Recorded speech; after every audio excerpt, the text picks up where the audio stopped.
Who really cares? Nits. Glitter nits. That could be the next thing. Loose talk, even looser opinions. The Burble. They have romanticised this on a number of movies where someone gets up into the landing gear of a plane to hide, to catch someone. Like the good cop has to get in there and arrest someone on the plane before they land. Isn't that like how half the rom-coms finish? Because she's going away to find herself in India and he's got to stop climb up and run down the aisle of the plane, and everyone's like, woo! And then he basically sexually assaults her because he drags her out of the seat and kisses her without her consent. Now, a stowaway has fell from the undercarriage of a jet as it approached Heathrow after a 9-hour flight from Nairobi, landing on a South London garden, according to police and airline officials. So the only good thing is he would have been dead long before that. Maybe. No, definitely. He may have been. They don't pressurise the... I understand. I'm telling the story, then I ask you for the funny, and then we go back and forth. That's how we've done it. Okay. You've been present for these podcasts, have you not? Let me tell the story. I've got glitter nips on the brain now. He hasn't been identified. Police said a post-mortem would be held to determine the cause of death. Now, here is the thing. They've called it unfortunate, okay? Now, the body fell within 1 metre of a man who was sunbaking in his garden. Bloody hell. The friend of the man who was sunbaking said he was so lucky not to be hit and killed. The impact literally obliterated the body. So this man who was inside of the undercarriage of the landing gear, okay, journeyed 6,840 kilometres from the airport there in Nairobi and fell in Clapham. Okay, so Clapham is quite a distance away from Heathrow Airport. But in the scheme of things, though, when you're flying over the city, it's not really. Not really, no. Not really. It's almost like a blink of an eye. He was in his 20s, this guy who's laying out in the backyard. The harsh English sun. Yeah, 20 degrees, something like that. He was actually asleep. Anyway, the body hit with such force it left a crater in the lawn and smashed up his path. He didn't even realise what it was to begin with, who was inside of the house, his mate. He said he was asleep and then there was a huge impact. He literally landed a metre away from him and was obliterated. Can you just imagine the forensic cleanup down there at the house at Clapham? Wow, am I back here on brain duty? Yeah. yeah, he would have made a mess. No one would have survived the hits. God, no. Now, the bloke's a renter. Oh, he's not getting his deposit back, is he? I was going to say he's not going to be able to get the bond back there. Now, they're saying that stowing away under the plane's undercarriage is exceptionally dangerous. Now go for it. They don't pressurise it. Why would you need to pressurise where the wheels live? I don't know. Well, you don't. You're just wasting oxygen and energy, bloody trying to seal up the gaps and stuff. To make it, you make it airtight so that it's aerodynamic, but don't bother pumping like proper oxygen in there at right pressure. No. It's much easier just to leave it, then you've got less stuff to pressurise. And not only that, it'd be freezing cold. Freezing cold. So he would have froze to death, probably froze and asphyxiated at the same time. He wouldn't have even got to cruising altitude, this poor bastard. No, not at all. No, he's gone. He was gone before they left Nairobi Airport, like the airspace. Yeah, so they've already put the gear down and he's just gone flip out. Now, this brings to question the bullshit that was put on screen on Con Air. Do you remember how they wrote a note on the bloke and then he threw the guy out of the plane on Con Air and then it landed on a car with a message? Oh, yeah. But, remember that? Yeah, but that was M-rated. You can't have a body liquefying on an M-rated movie. No, but I'm just saying he would have fallen from there. He would have created a crash. He landed on the bonnet of a car and ruined the car.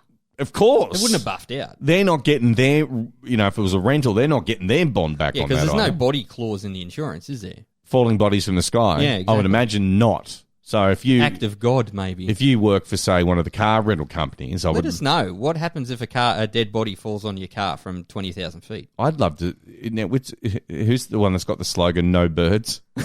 no birds, but definitely bodies. Yeah, bodies. Bayswater Car Rental. That's the one. The good people at Bayswater Car Rental. They'll guarantee you no birds or bodies.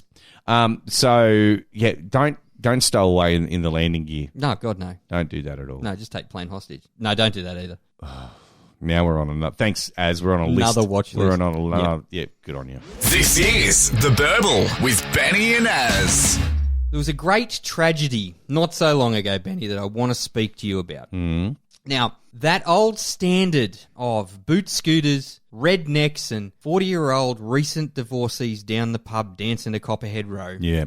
Jim Beam. Oh, my goodness. James Beam. Yeah. This is some sad news. This is a sad, sad story. I don't drink a lot of bourbon, but my God, I'm just like, it's just the downtime now and all the lost work for nothing. And all of those illegitimate children that could have been born. I know. Tell us what happened. So fire has ripped through the Jim Beam warehouse over in the land of the free, Benny. Now, 45,000 barrels of redneck legs opener has gone up in flames. Wow. That's a lot of baby bonuses right there. It really is. Now, the problem is, even Jim Beam, which tastes like unleaded mixed with road base, right? Yeah. They've got to barrel it for 7 years or something to make it drinkable, because other than that, it's just paint stripper. 45,000 barrels. Now, how much does a barrel hold? Shitload. You can put a body in one of those barrels. It's like a wine cask. Welcome to Snowtown. Yeah, exactly. I don't know, heaps. A lot. That's a lot of bourbon. That's a lot of bourbon. It would take you a while to get through a barrel of bourbon. It would. Put it that way. Yeah, it would. So now, apparently, the blaze was really, really hot, and some of the trucks started to melt. It melted a lot of the plastic on the outside of the trucks, like the tyres and the lights and the searchlights. So this is how hot it was. Wow. Because it's a spirit, right? So the glow from the Inferno in Kentucky could be seen from kilometres away. Wow. Can you imagine the smell? Everyone in a 50K radius would have been munted. Well, some of the fish apparently, because it's now gone into a nearby river. So some of the runoff and all that kind of thing, mixed with water, mixed with the charcoal, mixed with the bourbon itself, all gone into the river. So you were saying a couple of podcasts ago you wanted to be a fish over in England. Because they're getting high on the cocaine. Imagine PCP. Bit of bourbon and cocaine.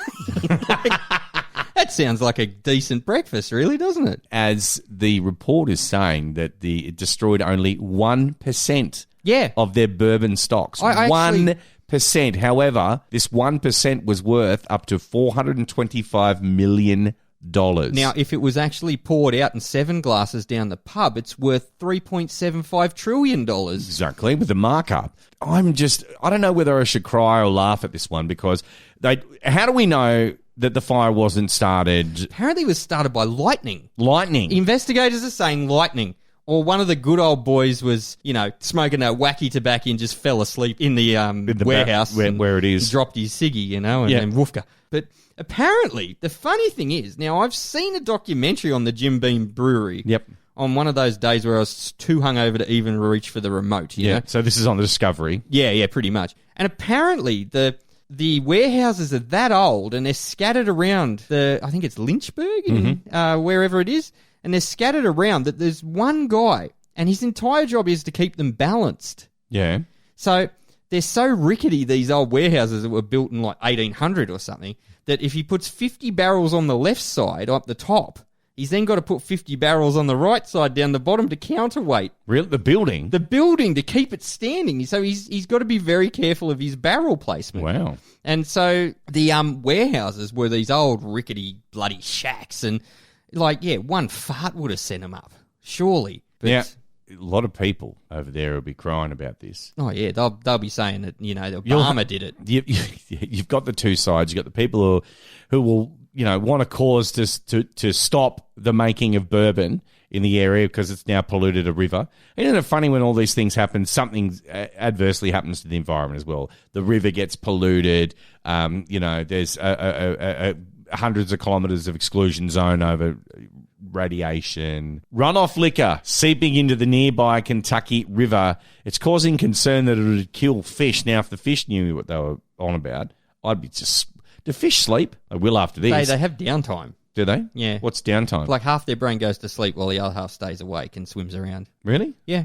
Is that when you catch them, when they're stupid? No, when they're pissed. So, new flavour of fish out of Kentucky now. Bourbon marinated. Bourbon flavoured smoked salmon or something like that. See, this is why I've always drank Scotch, because it's really hard to get anything to burn in Scotland. Loose talk, even looser opinions. This is the best show on earth. This is The Burble. So, Az, let's finish up with this story. Well, I mean, I don't really want to get into it because It's a tragedy for an Australian family. However, though, it was a pretty stupid thing to do. Absolutely. This bloke in Brisbane has eaten a gecko on a dare. Now, this actually happened at a Christmas party, okay? Now, I've done some dumb shit at Christmas parties, but I've never eaten any of our indigenous wildlife. No, exactly right. So a gecko, I would imagine, would have some bacteria in its gut or part of its makeup, or it would secrete something when it's actually... It's a lizard, dude. It's a lizard. It eats shit and insects. Like, yeah. Do you know what the most poisonous thing on Earth is? The Komodo dragon. Komodo dragon. You know why? Because Saliva. its mouth is just nasty. Yeah, it's terribly It's nasty. like Whoopi Goldberg's. Even if it... It's like Oh, don't go there, too. No, all right. Don't go I there. was going to say armpit, by the way, not... What's wrong with Whoopi Goldberg's armpit? It's got hair. And? It's nasty. But I'm sure Whoopi's she... nasty. I'm sure she bathes. Or Roseanne's then.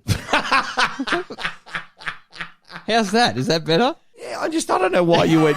I don't know why you went straight for I don't Whoopi. really like Whoopi. Well, when you have a tug, right, do you go straight for Whoopi? No. Or do you go... Try to lengthen it out a little bit. What? Don't go straight for the Whoopi. He passed away, and it's really concerning. And In agony, by the way. He was in agony. So the dad of 3 has done something stupid. Look, and there's a quote there, and I'm not having a go at the family. They've had a massive loss. Their dad's gone. You know, you look like a bit of a larrikin and a bit of a good bloke. Yep. But they're looking for answers 6 months after he died. It's pretty fucking simple. He ate a lizard. Live.